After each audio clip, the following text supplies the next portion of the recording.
자, 다 같이 합독합니다. 시작. 나는 나를 구하지 아니하던 자에게 물음을 받으며 나를 찾지 아니하던 자들에게 찾아냄이 되었으며 내 이름을 부르지 아니하던 나라에 내가 여기 있노라 내가 여기 있노라 하였노라. 아멘. 이 말씀을 가지고 희망의 복음이라고 하는 제목으로 말씀을 나눕니다. 오늘 65장의 내용은 이제 64장 우리 지난주에 살펴봤죠. 우리 구원받은 성도들이 드리는 기도에 대한 응답이 기록이 되어 있습니다. 7절에도 64장 7절에도 보면 죄악으로 말미암아 우리가 소멸되게 하셨습니다.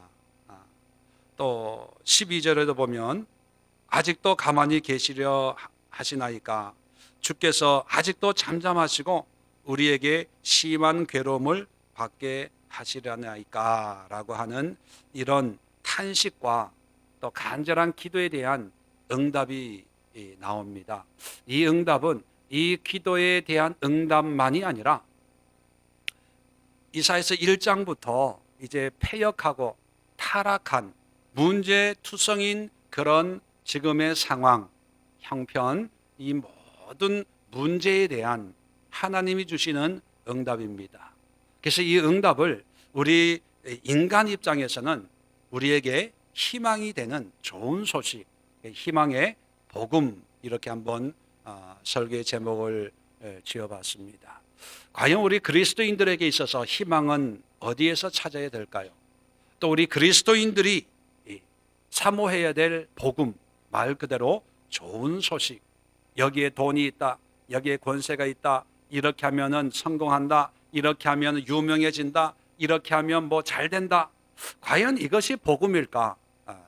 아니면 하나님께서 1장부터 65장까지 정말 긴 세월 동안 이사야를 통해서 또 많은 그런 역사들을 통해서 인도하시는 그 인도함 속에서 하나님께서 주시고자 하는 그런 희망, 하나님이 우리에게 들려주시는 복된 소식이 뭘까? 오늘 하나님의 음성으로 오늘 65장을 말씀하고 있습니다. 그 첫 번째 희망의 복음이 뭐냐면 오늘 우리 함께 합독한 1절의 말씀입니다. 나는 나를 구하지 않던 자에게 물음을 받았으며 나를 찾지 아니하던 자에게 찾아냄이 되었으며 내 이름을 부르지 아니하던 나라에 내가 여기 있노라 내가 여기 있노라 하였노라. 이게 무슨 뜻이냐 하면 구하지 아니하던 자, 나를 찾지 아니하던 자, 내 이름을 부르지 아니하던 나라. 자, 구한다, 찾는다, 이름을 부르지 아니한다. 이 의미가 뭐냐면 기도의 의미입니다. 우리 기도 히브리 말로 여러 가지 의미가 있다고 말씀을 드렸습니다. 그 여러 가지 의미의 단어가 오늘 세 개가 똑같이 사용되는 거예요. 다른 내 문맥으로 보면 이 구한다, 찾는다, 내 이름을 부른다. 이것이 어떤 문맥에서는 간구한다, 기도한다. 뭐 이런 의미로 또 번역이 되는 그런 내용들입니다. 자, 그렇다면 하나님께서 우리에게 주시는 희망이 뭐냐면 또 복된 소식이 뭐냐면 나를 찾으라는 거예요. 그래서 회복되는 이스라엘 사람들의 모습을 구하지 않는 자들이 물음을 받으며 물음을 받는다는 건 뭐예요? 하나님 입장에서는 물음을 받는다는 거예요. 기도를 받는다는 거죠. 우리 인간 입장에서는 이제 묻는다는 거예요. 누구에게? 하나님께. 기도한다는 거예요. 누구에게? 하나님께. 또 찾지 않던 자들이 찾아냄이 되었다. 누굴 찾는 거예요? 하나님을 찾는 거예요. 또 이름을 부르지 않던 나라에 내가 여기 있노라 내가 여기 있노라. 내가 여기 있다. 그건 뭐예요? 하나님을 부르지 않던 나라가 이제 하나님을 부르니까 하나님이 그래 내가 여기 있어 내가 여기 있어 이렇게 말해준다는 거죠. 이게 뭐냐 하면 기도를 안 하는 게 아니에요. 이스라엘 역사를 통해서 한 번도 기도를 안 한 때가 없어요. 왜요? 이스라엘 사람들은 자기들이 선민인 걸 너무나 잘 알고 있습니다. 문제가 생기면 성전에 가서 당연히 기도해요. 또 절기가 되면 당연히 성전에 가서 절기를 지켜요. 한 번도 그 절기나 기도나 예배나 뭐 이런 것을 소홀히 한 적이 없어요. 지금도 마찬가지입니다. 지금도. 그런데 왜 하나님은 그것이 다 우상숭배라고 얘기할까요? 다음 주에 나와요. 다음 주에.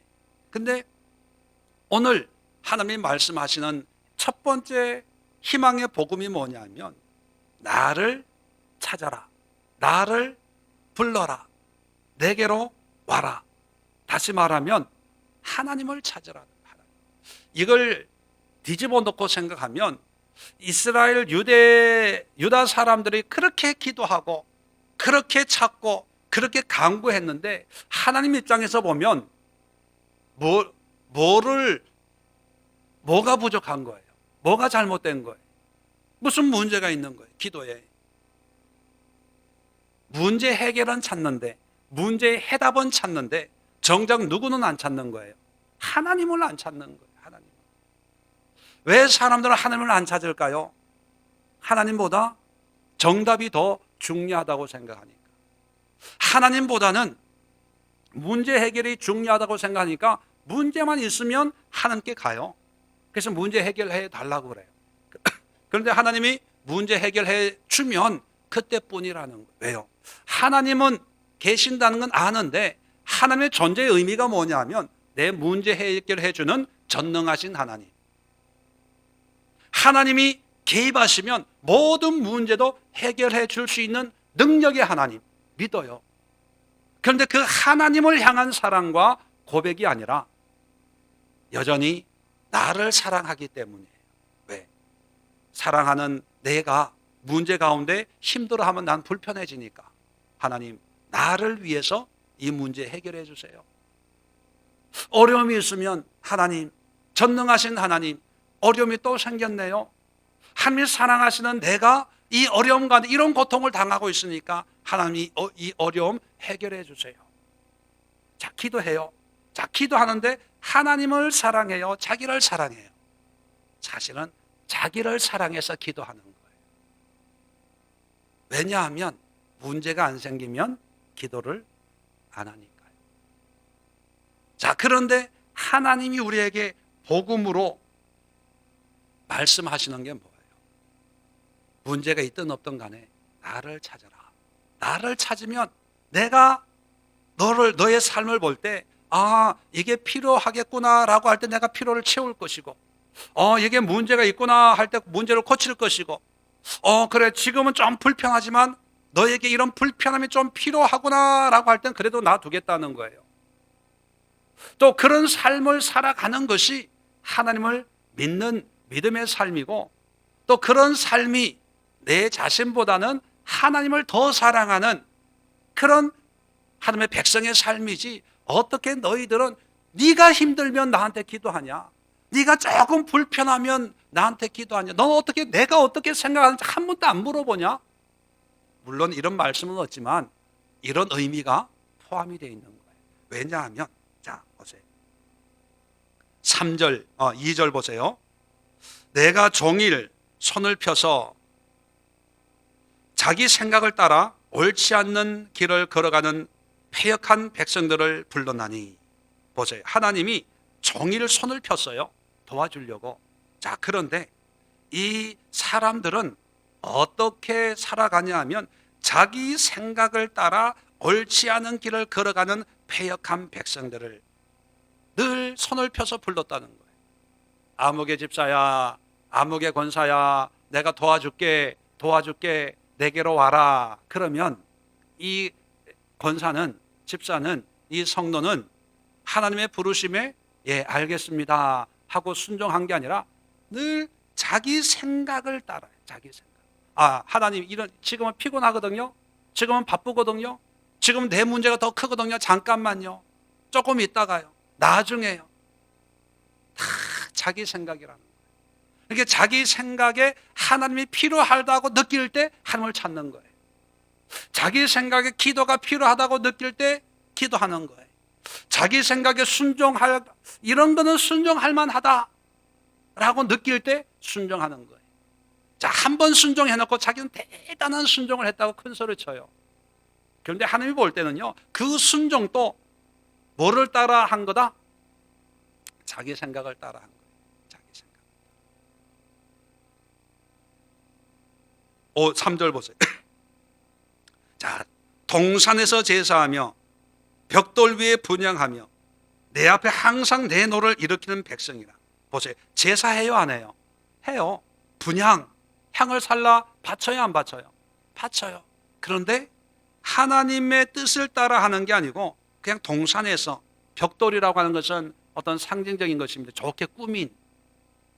원래 출애굽할 때 하나님께서 가나안 땅에 가면 돌로 다듬지 않는 돌에다가 예배해라, 그렇게 말씀했죠. 성전 짓기 전에 다듬지 않는 자연 그대로, 그게 꾸미지 말라는 거예요. 사람의 어떤 생각이나 어떤 모양이나 이런 걸 가미하려고 하지 말고 있는 그대로, 그런 의미거든요. 그런데 벽돌로 제단을 쌓으면 멋있어요. 웅장하게 또 벽돌로 쌓을 수 있잖아요. 그런데 그게 다 자기 생각이라는 거예요. 더 볼까요? 4절에 그들이 무덤 사이에 앉으며 은밀한 처소에서 밤을 지내며 돼지고기를 먹으며 가증한 것들의 국을 그릇에 담으면서 사람에게 이르기를 너는 내 자리에 서 있고 내게 가까이 하지 말라, 나는 너보다 거룩함이라. 이게 무슨 뜻입니까?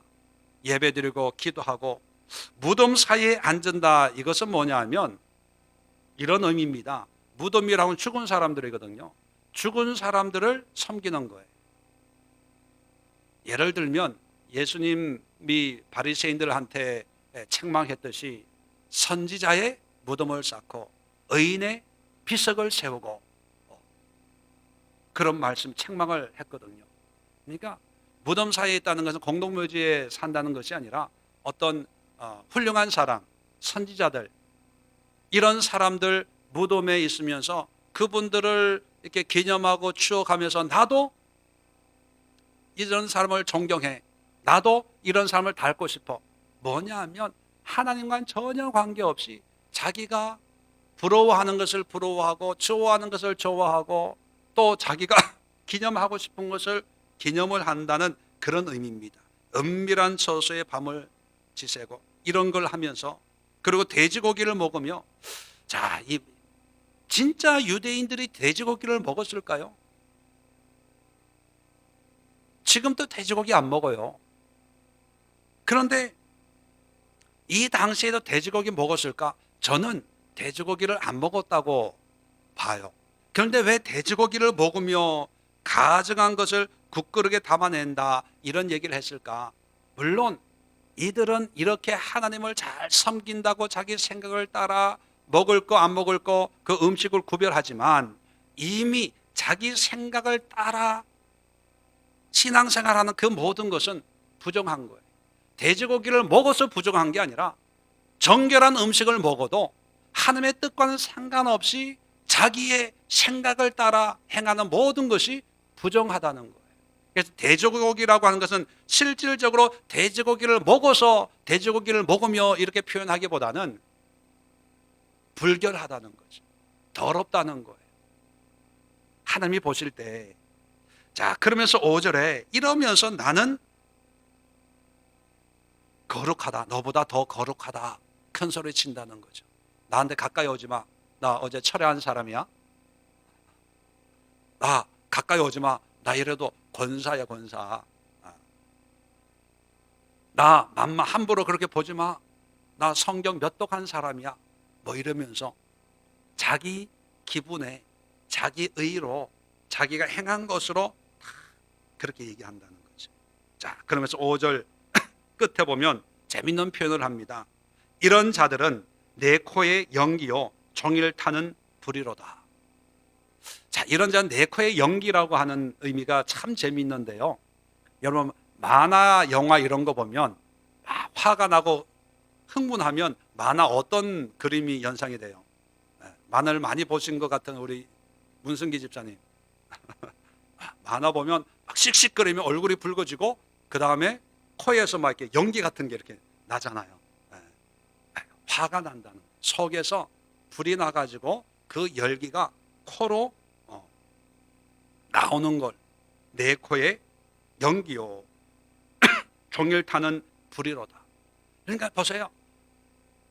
이 사람은 정말 기도한다고 생각해요. 예배를 열심히 드린다고 생각을 해요. 그리고 하나님을 위해서 최선을 다해서 벽돌로, 얼마나 비싸겠습니까? 벽돌은. 돌은 그냥 밖에서 그냥 구해다가 쓰면 되는데 벽돌은 뭐 찍어야 되고 구워야 되고 뭔가 이게 사람의 손이 가야 되니까 더 비쌀 거 아니에요. 그러니까 화려하고 멋있게, 그러면서 훌륭한 위인들을 생각하면서 나도 바울처럼 살고 싶어, 나도 모세처럼 살고 싶어, 나도 다윗처럼 살고 싶어. 그래서 어떤 사람 이름도 다윗으로 바꿔요. 김다윗, 이다윗, 박다윗, 최다윗, 모세로 바꿔요. 바울로 바꿔요. 그러면서 하나님이 기도하라면 기도하고 또 성경 읽으라면 읽고 참 거룩하게 산다고 생각해요. 그런데 중요한 것은 하나님은 그 모습을 보면서 속이, 속된 말 복장 터지는 거예요. 복장 터지는 거예요. 우리의 모습이 이러지 않을까.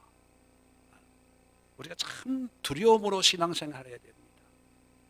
그런데 왜 이렇게 하나님이 답답해 하실까? 화가 날까? 그런 모든 행위에 하나님이 안 계신다는 거예요. 내가 아니라, 주인공이 내가 아니라는 거예요. 나의 이름을 부르지만 나의 뭔가를 요구하기 위해서, 나를 찾지만 나의 능력을 빌리려고, 나를 원하지만 나로부터 임하는 뭔가. 하나님은 하나님이 전부가 되기를 원해요. 모든 걸 되기를 원해요. 하나님 한 분만으로 나는 괜찮습니다. 하나님만. 그래서 믿음의 선진들의 삶이 뭐냐면 오직 하나님. 아브라함도 하나님의 말씀으로 본토 친척 아비집을 떠났거든.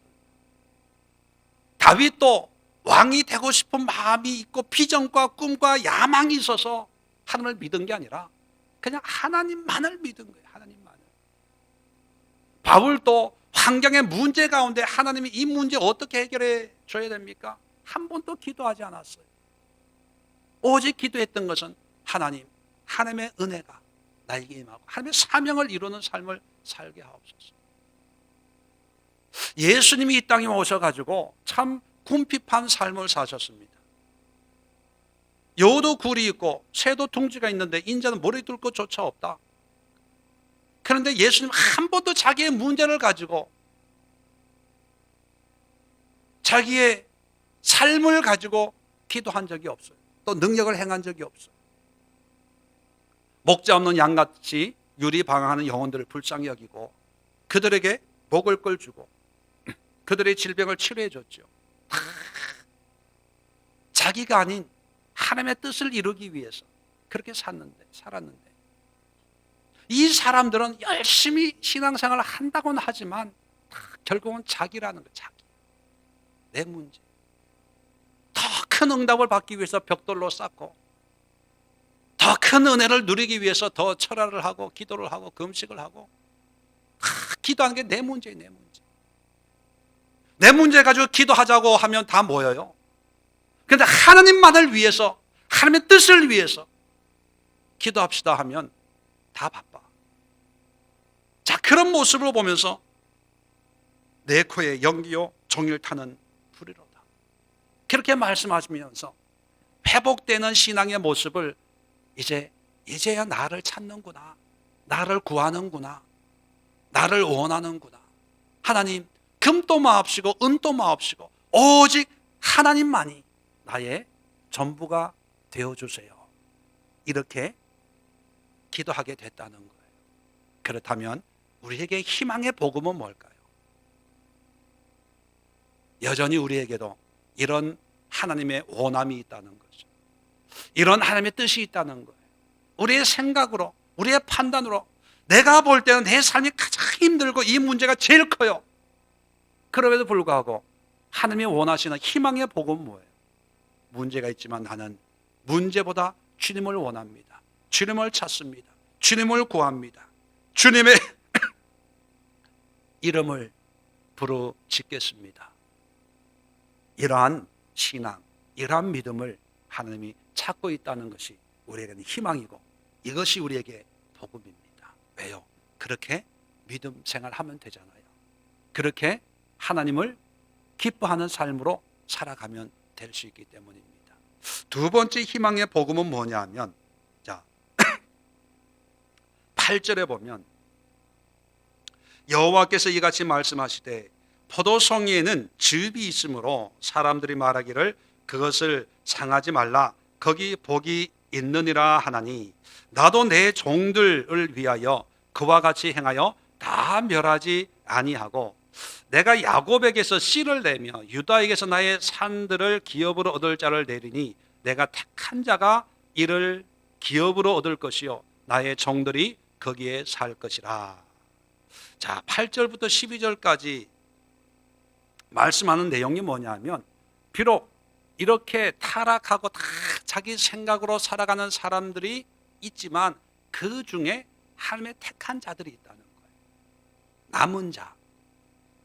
자, 우리가 이사야 6장 13절에 우리가 살펴본 말씀이 있죠.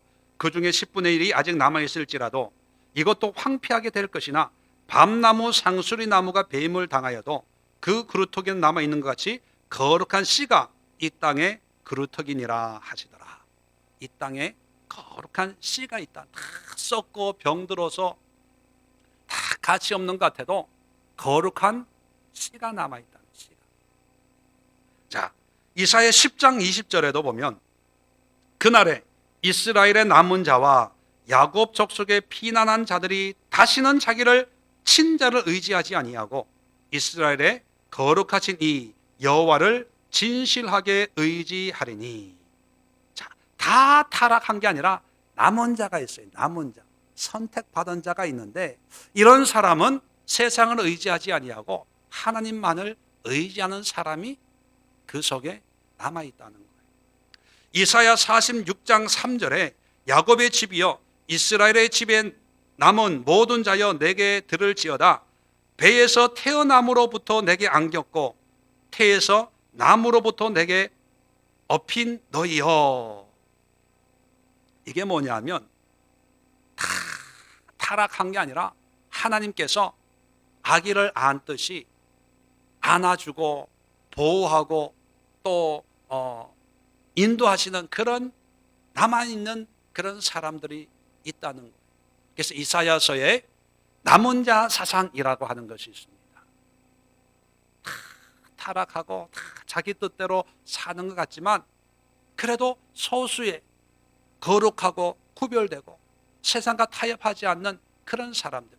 오늘은 8절에 포도송이에 즙이 있으므로 사람들이 그것을 상하게 하지 말라, 거기에 복이 있느니라. 자, 포도송이를 보면 다 쭈글쭈글 말라버렸어요. 이거 못 먹는 거예요. 다 버려야 돼. 사람들이 그렇게 얘기합니다. 그런데 버리지 말라는 거예요. 복에 말라 비틀어져도 그 포도송이 안에 뭐가 있다고요? 즙이 있으니까 즙을 낼 수가 있다는 거죠. 그러니까 보기에는 다 병든 것 같아도 그 안에 복된 사람들이 있다. 이것이 뭐냐 하면 9절에 야곱에게서 씨를 내며, 이게 씨, 거룩한 씨예요. 또 이것이 9절에 내가 택한 자가 이를 기업으로 얻을 것이요. 택한 자가 있다는 것입니다. 자, 우리에게 희망의 복음이 뭡니까? 하나님의 택한 자가 돼야 돼요. 하나님의 거룩한 이 시대의 씨가 돼야 돼요. 하나님의 남은 자가 돼야 됩니다. 우리가 볼 때는 다 그렇고 뭐 이 교회도 그렇고 뭐 이것도 그렇고 저것도 그렇고 어떻게 보면 다 불평 불만 짜증. 야, 교회는 많은데 다닐 교회가 없다. 설교는 많은데 들을 말씀이 없다. 뭐 이렇게 얘기하는 사람도 있습니다. 그러면서 교회 나갈 필요가 없어. 뭐 이 시는 다 그래. 뭐 이렇게 자포자기하기도 하고 불평하기도 하고 자기는 그렇게 살지도 못하면서. 그런데 문제는 뭐냐 하면 다 죽은 것 같아도요, 다 병든 것 같아도 그 속에 하나님의 남은 자들이 있고 하나님의 거룩한 씨가 있고 하나님의 택한 백성들이 있다는 거예요. 그렇다면 이게 우리에게 어떤 희망과 복음이 됩니까? 그런 사람이 있다라고 하는 게 복음이 아니고 내가 그런 삶을 살아야 된다는 거예요. 이게 복음이에요. 이게 희망이에요. 사람들은 다 그렇게 살지만 나는 말씀으로, 믿음으로, 비록 고난의 길을 가더라도 돈도 없고 명예도 없고 세상에 어떤 직분도 없고 지위도 없고 아무도 알아주는 사람이 없어. 그래도 나는 누가 뭐라 그래도 믿음으로, 말씀으로, 기도함으로 하나님만을 내 인생의 전부로 여기며 살아갈 거야. 이게 남은 자예요. 이게 거룩한 씨예요. 이게 택함 받은 사람이에요. 하나님은 이런 사람을 통해서 역사한다는 거예요. 집에 가서 한번 읽어보세요. 이런 사람들이 땅을 기업으로 받고 이런 사람들이 구원을 받고 이런 사람들에게 응답하시고 이런 사람들을 주님께서 인도하신다고 계속 말씀하고 있습니다. 자, 그렇다면 여러분, 우리의 기도가 뭐를 주세요, 뭐를 해결해 주세요, 이렇게 해주세요, 저렇게 해주세요, 이런 기도가 아니라 하나님, 이 시대의 하나님의 남은 자가 되게 해주세요. 하나님의 거룩한 씨와 같은 오염되지 아니하고 타락하지 아니하고 세상과 타협하지 아니하는 그런 하나님의 이 시대의 거룩한 씨와 같은 삶을 살게 하옵소서. 이런 기도를 통해서 하나님께서 우리를 인도해 가시는 거예요. 쉬운 표현으로 말하면 내가 부자가 되게 해주세요 라고 기도하지 말고 부자와 결혼하게 해주세요. 그죠? 그러면 그 재산이 내 거 되는 거 아니에요. 그 부자가 누굽니까? 하나님이거든. 하나님의 눈에 들 만한 그런 삶을 사는 거예요. 하나님의 거룩한 신부의 삶을 사는 거예요. 그런데 요즘에 보면 하나님의 거룩한 신부의 삶보다 세상의 신부가 되고 싶어 해요. 예뻐지고 싶고 스펙 잘 쌓고 싶고 돈 많이 벌고 싶고 유명해지고 싶고 편안해지고 싶고 집에, 넓은 집에, 뭐 양문 냉장고에, 뭐 세탁기, 요즘에는 세탁기로 혼수가 안 된대요. 건조기 있어야 되고 건조기로도 안 된대요. 뭐 이렇게 흔드는 게 있나 봐. 뭐 다림질 안 해도 되는 거. 그게 혼수, 이제는 빠질 수 없는 혼수품이 됐다는 거예요. 그런 거 하려면 다 돈이잖아요, 돈. 그러니까 청년들이 결혼하고 싶어도 돈이 없어서 안 한다는 거예요. 그러니까 돈 벌기 위해서 열심히 일하는 거죠. 여러분, 하나님이 우리에게 주시는 새로운 희망의 복음이 뭐냐면 하나님의 남은 자로 살아가는 거예요. 그 남은 자가 세상을 지키는 거예요. 내가 어떤 사람들 만날 때마다, 목회자들 만날 때마다 그런 얘기를 합니다. 뭐냐면 소위 말하는 큰 교회들이 한국을 대표하고 어떤 큰 일을 많이 한다고 해서 한국교회의 어떤 간판 같은 생각을 가지는데 내가 볼 때 그거 다 교만이다. 한국교회의 은혜로 하나님의 은혜를 유지할 수 있는 것은 이름도 없이 빛도 없이 먹먹하게 저 해남 시골 할머니 한두 분 모시고 예배드리는 그 교회, 저 산골에 도시 지하에 곰팡이 나는 그런 곳에서도 무릎 꿇고 기도하면서 하나님 이 나라의 민족을 불쌍히 여겨 주옵소서 기도하는 그런 우리 눈에 안 보이는 그런 교회와 그런 목사님과 그런 사명자들 때문에 하나님이 은혜를 주시는 거지 무슨 큰 교회 몇만 명 나는 아니라고 생각한다. 그렇게 얘기합니다. 여러분, 우리의 목표는 세상에 인정받는 그런 교회나 그런 신앙, 그런 삶이 아니라 하나님의 인정받는 거예요. 하나님의 인정은 뭐예요? 남은 자예요. 구별된 사람. 세상의 길을 가지 않고 말씀의 길을 가는 거예요. 기도의 길을 가는 거예요. 세상의 원함으로 기뻐하고 만족하지 않고 하나님이 원하시는 삶으로 기뻐하고 만족하는. 그래서 저는 우리 중보 기도하는 분들에게 늘 도전을 주고 싶은 게 뭐냐면, 우리는 물질로 뭔가 할 수 있는 여러 건 안 되잖아요.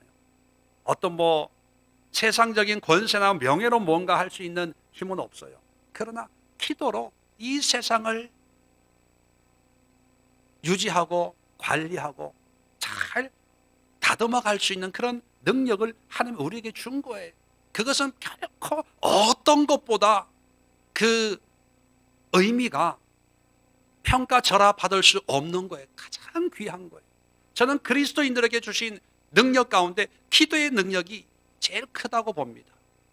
왜냐하면 기도로 하나님과 소통하고, 기도로 세상의 것으로 할 수 없는 것, 우리가 어떻게 아프리카를 위해서 영향을 끼칠 수가 있겠어요? 우리가 어떻게 중국, 러시아를 영향을 미칠 수 있습니까? 근데 기도로 가능하거든요. 저는 70 이상 되신, 60 이상 되시는 특별히 우리 여성 성도들은 반드시 중보 기도의 능력을 받아야 된다고 저는 믿습니다. 왜요? 이제 육신의 힘은 없잖아요. 이제 봉사도 이제 마음대로 못 하잖아요. 이제 간도 못 맞춰요. 이제 한 70 정도 되면. 그럴 때 할 수 있는 게 뭐냐면 기도예요. 기도. 내 문제 가지고 기도하는 게 아니라 얼마나 기도할 게 많아요. 세상에 뉴스 보면서 기도해요. 뉴스에 세계 이런 토픽이 나오면 그게 다 하나님이 우리에게 주신 기도의 부담이고, 또 그걸 감당할 수 있도록 우리의 기도의 능력을 주셨고, 그걸 통해서 하나님과 동력하는 거예요. 동력하는 거. 두 번째 희망의 복음은 우리가 남은 자의 삶을 살아낼 수 있다는 거예요. 세 번째 17절 보면, 보라 내가 새 하늘과 새 땅을 창조하리니. 자, 새 하늘 새 땅 하면서 이제 25절까지 새로운 세계를 얘기해 줍니다. 이 모습을 보면 일반적으로 1차적으로는 우리가 하늘나라에, 죽어서 하늘나라에 가면 정말 이리와 어린 양이 함께 먹고 사자가 소처럼 짚을 먹을 것이며, 아니 사자가 어떻게 육식동물인데 채식동물이 되겠어요? 이런 거는 이제 죽으면 하나님 나라에서 이루어지는 궁극적인 어떤 하나님의 나라. 그래서 요한계시록 21장 22장에 이어지는 그런 새 하늘 새 땅 새 예루살렘의 의미다, 이렇게 1차적으로 이해할 수 있습니다. 그러나 또 2차적으로는요 보면, 표현 방법이 보면 다 이 땅의 것으로 얘기를 해요. 나무를 건축을 하고, 포도나무를 심고, 또 수고하고, 이리가 있고 어린 양이 있고, 사자가 등장하고 소가 등장하고 뱀도 등장을 해요. 이게 우리 삶의 현장을 얘기하는 거거든요. 그렇게 보면 우리가 죽어서 가는 하나님의 천국을 묘사하기보다는 우리가 살아가는 이 땅의 삶을 묘사하는데 강조점이 뭐냐면, 이리와 양이 물리적인 생물학적인 어떤 변화를 의미하는 게 아니라, 잘 보면 다 관계성을 얘기하는, 관계성. 이리와 양을 비유하면 원래는 상극이죠. 이리는 양을 잡아먹고 양은 이리를 원수로 여겨요. 그런데 이 관계가 하나님이 세우시는 하나님의 나라에서는 이 관계가 다 없어지는 거예요. 무너지는 거예요. 관계가 에덴 동산 타락하기 전의 모습으로 회복이 되는 거죠. 자, 그러면 저는 이 말씀을 이 땅에서 펼쳐지는 하나님의 나라라고 생각합니다. 죽어서 가는 것은 당연해요. 이거는 믿음으로 가는 사람들에게는 원하든 원치 않든 무조건적으로 주어지는 하나님의 구원의 은혜라고 생각합니다. 그런데 또 하나, 우리에게 희망의 복음은 죽어서 가는 나라만 있는 게 아니라, 이런 복음으로, 이런 믿음으로 살면 이 땅에서도 천국을 맛보며 경험할 수가 있다는 거예요. 자, 이런 하나님의 나라의 가장 중요한 것은 뭐냐 하면, 지금까지는 우리는 세상에서 세상의 법을 따라서 살아가죠. 그런데 하나님의 나라의 법은 뭡니까? 하나님의 법이에요. 하나님의 원리라는 거죠. 사랑의 법이죠. 사랑의 법. 그렇다면 우리에게 희망의 복음은 뭐냐면 이 땅에 우리의 육신을 가지고 살아가면서도 이제 우리는 하나님의 법을 따르는, 그래서 사랑의 원리로, 복음의 원리로 이 땅에서 살아갈 때 이제 관계가 다 변화가 되는 거예요. 하나님의 은혜가 없을 때는 나는 아무것도 아닌 자였어요. 근데 복음 안에 보니까 나는 하나님과 동역하는, 기도로 세상을 관리할 수 있는 그런 하나님의 쓰임받는 남은 자가 되더라는 거예요. 세상적으로 보면 난 가난한 자였어요. 그런데 믿음 안에 들어가 보니까 하나님의 자녀예요. 하나님의 상속자가 된 거예요. 나는 부자예요. 더 이상 돈 할 필요가 없어지는 거예요. 나는 세상에서는 약한 자였어요. 배운 것도 없고 가진 것도 없고 몸도 약해요. 그런데 복음 안에 들어가 보니까 하나님은 약한 자의 하나님이셨거든요. 병든 자의 하나님이셨거든요. 낮은 자들의 하나님이셨거든요. 고린도전서 1장에 보면 약한 자를 통해서 강한 자를 부끄럽게 하시고 없는 자를 통해서 있는 자를 부끄럽게 하시는 거예요. 내가 부끄러워해야 될 게 아니라 강한 자들이 부끄러워해야 되겠구나. 자존감이 회복이 되는 거예요. 복음 안에 들어가 보니까 세상에서 다 문제, 이것도 문제고 이것도 나는 이래서 문제야. 나는 이래서 문제야. 나는 이래서 문제야. 그런 문제를 일으키는 그 모든 관계들이 복음 안에 들어가 보니까 다 해결되더라고요. 어제도 어떤 분을 만나서 상담을 했습니다. 그분이 그래요. 나는 자기 스스로의 말이 나는 비정상적인 것 같아요. 그래요. 그래서 내가 뭐가 정상인데요? 뭐가 정상인데?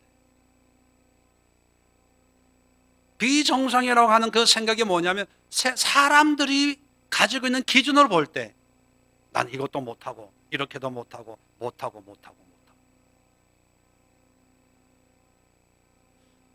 여담이지만 제가 이런 얘기를 해줬어요. 짜장면이 제일 맛없을 때가 언제인지 아냐?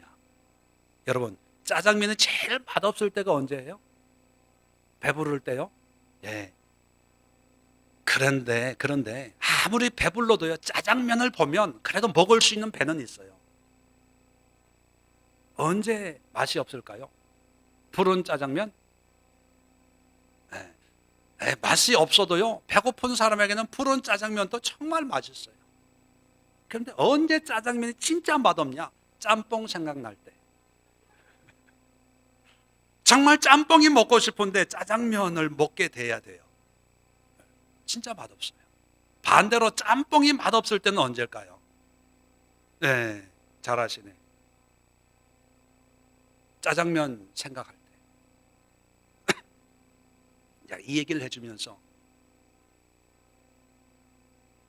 짜장면은 지금까지 한 번도 짬뽕을 이겨본 적이 없다. 가격으로. 그렇죠? 항상 보면 짬뽕이 비싸요. 근데 이 짬뽕은 짜장면을 한번 이겨보려고 짬뽕에 그냥 해물 오만 걸 다 때려 넣어도 짬뽕을 이길 수 없어요. 짜장면은 짜장면이에요. 짜장면이 짜장면으로서의 맛을 발휘할 때 짜장면이고, 짬뽕은 짬뽕의 맛을 발휘할 때 그냥 짬뽕이에요. 왜 짜장면 먹으면서 짬뽕을 비교하면서 짬뽕 먹어야 더 맛있는데, 또 짬뽕 먹으면서 짜장면 생각하면서 이들 짜장면을 먹어줘야 되는데 왜 이렇게 짬뽕을 먹고 있지? 왜 그러냐는 거예요. 하나님이 짜장면으로 만들었어요. 왜? 짜장면의 맛을 내라고. 짬뽕은 짬뽕으로 만들었어요. 짬뽕의 맛을 내라고. 그런데 우리는 세상에서 늘 물어봐요. 짜장면 먹을래? 짬뽕 먹을래? 그래서 고민하다가 힘드니까 그 다음에 나온 게 짬짜면 뭐 이런 게 나와요. 고민하지 말라고. 적당히 타협하는 거죠. 여러분, 복음 안에 들어가면 짜장면은 결코 짬뽕이 부러질 수가 없어요. 복음 안에 들어가면 짬뽕은 결코 짜장면을 무시하지 않아요. 왜요? 짬뽕과 짜장면이 서로 사이좋게 나를 필요한 사람은 어딘가 있을 거예요. 적어도 대한민국의 절반은 나를 찾을 거야. 왜냐하면 짜장면 먹을래, 짬뽕 먹을래, 두 개 중에 하나 선택하라고 물어보니까 절반은 나를 찾을 거고 절반은 짜장면 먹을 거고. 왜 비교해요? 왜 나는 없고 힘들고 아프고 뭐고 노후 대책도 없고 미래도 안 보이고 불안해. 그게 복음 안에 있지 않기 때문에 그런 거죠. 지금 새하늘 새 땅의 의미가 뭐냐면 양은 양대로, 이리는 이리대로, 소는 소대로, 뱀은 뱀대로, 어린아이는 어린아이대로, 나이 든 분은 나이 든 분으로, 그게 누구 비교하고 원망하고 불편한 것이 아니라 그냥 그 자체로 그 삶의 의미를 누리면서 기뻐하고 즐거워하는 그런 세상을 하나님이 만들겠다 하는 것입니다. 그렇다면 이것이 우리에게 복음인 이유가 뭐예요? 우리 희망인 이유가 뭐예요? 내가 내 자신을 짜장면처럼 여겨서 늘 비교해요. 짜장면 먹을 때 탕수육도 좀 있어야 되는데, 짜장면 먹을 때는 또 뭐도 좀 있어야 되는데, 쟁반짜장이 맛있는데, 그게 아니라 짜장면으로서의 내 자존감이 회복이 돼서 서로 조화로운 그런 세상을 만들어 갈 수가 있다는 거예요. 이게 하나님께서 유다 사람들에게 하나님 언제까지 잠잠하시렵니까? 언제까지 우리가 기다려야 됩니까? 하나님 왜 우리의 기도에 응답 안 합니까? 라고 하는 64장의 기도에 대한 응답이 이거고, 또 지금 문제 가운데 있는 사람들 속에 하나님께서 주시는 메시지가 바로 이거예요. 첫 번째는 하나님을, 나만을 구해라.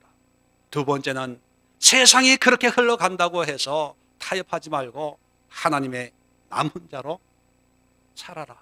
마지막으로 복음 안에서 관계를 세상의 관계로 보지 말고 믿음의 관계로 새롭게 해석을 해서 하나님의 나라를 경험해라.